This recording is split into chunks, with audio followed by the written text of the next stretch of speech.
الرحمن الرحیم۔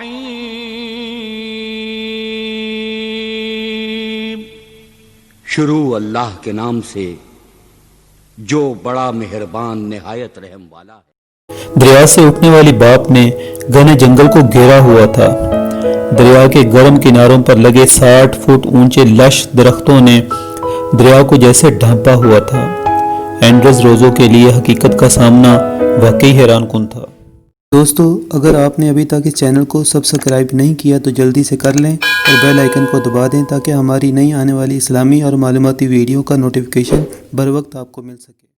کائنات کو بنانے والے نے اس دنیا کو اس قدر خوبصورت بنایا ہے کہ دیکھ کر انسانی آنکھ دنگ رہ جاتی ہے۔ انسانی مشاہدات بڑھتے جا رہے ہیں اور تصویر کائنات ہوتی جا رہی ہے۔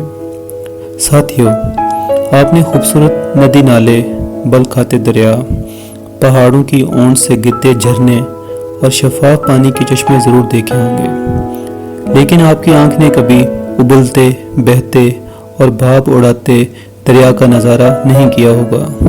یہ دریا کب، کہاں اور کیسے دریافت ہوا اور اس کے ابلنے کی سائنٹیفک ریزن کیا ہے، یہ سب ہم آپ کو اسی ویڈیو میں بتائیں گے۔ ہمارے ساتھ رہیے گا۔ بچپن میں سنی افسانوی کہانیوں کا بعض دفعہ ذہن پر بہت گہرا اثر ہوتا ہے۔ انسان عرصے تک اسی کو حقیقت سمجھتا ہے۔ اینڈرز روزو ساؤتھ امریکہ میں واقع پیرو ملک کا رہائشی اور زمین میں موجود توانائی کا کھوج لگانے والا جیو تھرمل سائنٹسٹ ہے۔ وہ بچپن میں اپنے دادا سے ایمیزون میں موجود بوائلنگ ریور یعنی ابلتے پانی کا دریا کی کہانی سنا کرتا تھا۔ وہ اس کہانی سے اتنا متاثر ہوا کہ اس نے جیو تھرمل انرجی میں PhD کر لی۔ وہ اس کھوج میں تھا کہ زمین پانی کو گرم کیسے کرتی ہے۔ اس نے اپنی بوائلنگ ریور والی کہانی کا ذکر اپنے پروفیسرز اور دوستوں سے کیا اور پتہ کرنے کی کوشش کی کہ ایسا دریا موجود ہے، تو سب کا جواب نفی میں تھا، کیونکہ سب کا خیال تھا کہ ایسا دریا آتش فشاں پہاڑ کے دامن میں ہو سکتا ہے، کیونکہ پانی کو ابلنے کے لیے توانائی کی ضرورت ہوتی ہے اور یہ توانائی آتش فشاں پہاڑ کا لاوا ہی دے سکتا ہے۔ اب چونکہ پیرو ملک میں کوئی آتش فشاں پہاڑ تھا ہی نہیں، اس لیے بوائلنگ ریور کا سوال ہی پیدا نہیں ہو سکتا۔ لیکن اینڈرز روزو یہ سب ماننے کے لیے تیار نہیں تھا۔ آخرکار اس نے ایک لمبی تگ و دو کے بعد 2011 میں سینٹرل پیرو میں اس دریا کو ڈھونڈ نکالا۔ یہ دریا میانٹو یاکو ٹاؤن میں موجود ہے۔ میانٹو یاکو یہاں کا ایک لوکل قبیلہ ہے۔ یہ قبیلہ اس دریا کو بہت مقدس مانتا ہے۔ شیمنز اس دریا کی حفاظت پر مامور ہے۔ اینڈرز روزو اس سے اجازت لے کر دریا کی حدود میں داخل ہوا۔ دریا سے اٹھنے والی باپ نے گھنے جنگل کو گھیرا ہوا تھا۔ دریا کے گرم کناروں پر لگے 60 فٹ اونچے لش درختوں نے دریا کو جیسے ڈھانپا ہوا تھا۔ اینڈرز روزو کے لیے حقیقت کا سامنا واقعی حیران کن تھا۔ گرم پانی کا چشمہ ہونا ایک عام سی بات ہوتی ہے، لیکن ابلتے ہوئے پانی کا دریا چونکا دینے والا تھا۔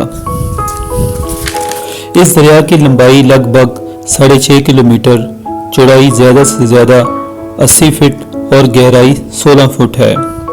اس کا زیادہ سے زیادہ درجہ حرارت 99 ڈگری سیلسیس اور ایوریج 86 ڈگری سیلسیس ہے۔ یہ درجہ حرارت اس قدر زیادہ ہے کہ کچھ سیکنڈ میں ہی سیکنڈ اور 3rd ڈگری برن کر سکتا ہے، جبکہ اس کے اندر جو جاندار جاتا ہے موت اس کا مقدر بن جاتی ہے۔ میانٹو یاکو کے لوگ اس کے پانی کو کھانے، پینے اور نہانے کے علاوہ علاج کے طور پر بھی استعمال کرتے ہیں۔ ان کا ماننا ہے کہ اس کو یاکو ماما یعنی دریاؤں کی ماں نے پیدا کیا ہے اور وہی اس کو گرم رکھتا ہے۔ اس کی شکل بل کھاتے ہوئے سانپ کی سی ہے۔ وہ اس کو شانے ٹمشکا کہتے ہیں، جس کا مطلب ہے ایسا پانی جو سورج کی حرارت سے گرم ہوتا ہے۔ یہ محض کہانی ہے، سائنٹیفک وجہ اور ہے۔